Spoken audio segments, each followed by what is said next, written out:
This is How Have I Cheated Death? A Short and Merry Life with Cystic Fibrosis. Written by Tim Wotton. Narrated by John Paul Nicholas. Foreword. Written by Jenny Agutter. I was touched to be asked by Tim Wotton to write an introduction to his book. He writes beautifully, with such honesty, clarity and humour. His blogs marking the year leading to his 40th birthday have had a huge following. For those affected by cystic fibrosis, he gives hope. And for those who don't know about cystic fibrosis, his words are inspirational, making us aware how much we can achieve and enjoy whatever problems arise. I first knew about cystic fibrosis 34 years ago, when my niece Rachel was diagnosed with the disease. We discovered that my brother Jonathan and sister-in-law Caroline were both carriers of the cystic fibrosis gene. Rachel was their first child, and it took a few months of tests to discover why she was not thriving and putting on weight as she should have been. It was a very worrying time. We were unaware of anyone in the family having cystic fibrosis, so knew nothing about it, and were shocked to hear that Rachel had a genetic, life-threatening disease. Back then, few children with the condition survived into their teens.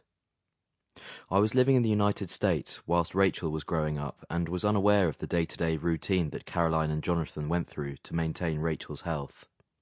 The daily physiotherapy, the mountain of pills, the constant nagging fear that a cold or flu or some virus that affected the lungs would take hold and reduce her ability to breathe. I have vivid memories of her long stretch in hospital when she was about 9 years old. For someone with cystic fibrosis, going to hospital is hardly ever for a short period of time. Rachel had a terror of needles, so the intravenous medication was a nightmare for her. I am filled with admiration for the way that Jonathan and Caroline encompassed all that was necessary to keep Rachel healthy, and still managed to maintain a normal family life. Rachel was followed by a brother and another daughter, neither of which have cystic fibrosis. Watching Rachel grow up, it was obvious that being a teenager with cystic fibrosis was a huge burden and responsibility.